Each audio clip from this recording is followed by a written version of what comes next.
Das cinema நேயர்களுக்கு வணக்கம். இந்த வீடியோவில் தக் லைஃப் படத்தோட மூவி ரிவ்யூ தான் பார்க்க போகிறோம்.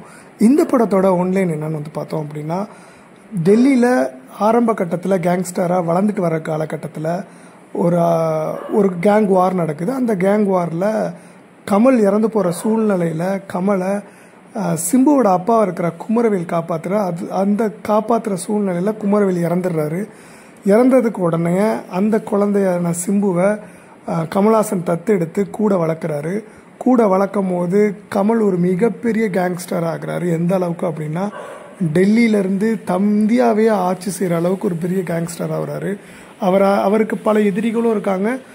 பெரிய லெவலில் இருக்கிறதுனால அவரால் பல விஷயங்களை ஹேண்டில் பண்ண முடியல. அப்போ உள்ளக நான் பார்த்துக்கிறேன், வெளியே நீ பார்த்துக்க அப்படின்னு சொல்லிட்டு அமரன் வளர்ப்பு பையன்கிட்ட பொறுப்பை ஒப்படைக்கிறாரு. அந்த சூழ்நிலையில் அவன் அந்த அடுத்த லெவல் கொண்டுட்டு போயிட்டுருக்கான். அப்போ நடக்கிற சின்ன கருத்து வேறுபாடில் கமல்ஹாசனுக்கு என்ன ஆணுச்சு, சிம்பு கமல்ஹாசனுக்கும் சிம்புக்குமான கான்ஃப்ளிக்ட் என்ன, ஏன் கமல்ஹாசனுக்கும் சிம்புக்கும் ஃபைட் வருது அப்படிங்கிறது படத்தோட சஸ்பென்ஸு.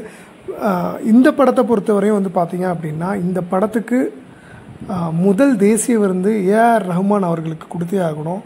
படத்தோட பிஜிஎம்ஸாக இருக்கட்டும், மியூசிக் பாடல்களாக இருக்கட்டும், எல்லாமே டாப் நிச்சிங்காக பண்ணியிருக்காருன்னு தான் சொல்லணும். அதை தாண்டி ரவி கே சந்திரனோட சினிமாட்டோகிராஃபியோட ஸ்டாண்டர்டு பார்த்திங்கன்னா இன்டர்நேஷ்னல் ஸ்டாண்டில் இருக்குது. மணிரத்னம் நாயகனை பீட் பண்ணுற அளவுக்கு ஒரு கல்ட் ஃபிலிமை தக்க கொடுத்துருக்காரு. கமல்ஹாசனோட பர்ஃபார்மன்ஸ் அவுட் ஆஃப் த வேர்ல்டுன்னே சொல்லலாம். சிம்பு அவர் பர்ஃபார்மன்ஸை பொறுத்த வரையும் அடுத்த கமல்ஹாசன் சொல்கிற அளவுக்கு ஒரு பக்காவான பர்ஃபார்மன்ஸை கொடுத்துருக்காரு.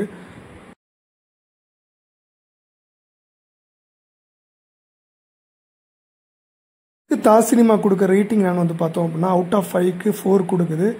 ஸோ கண்டிப்பாக இந்த படத்தை தேட்டரில் எல்லாமே பார்க்க வேண்டிய ஒரு அற்புதமான ஒரு கல்ட் கேங்ஸ்டர் மூவி. மிஸ் பண்ணாமல் இந்த படத்தை தேட்டரில் பாருங்கள். நன்றி, வணக்கம்.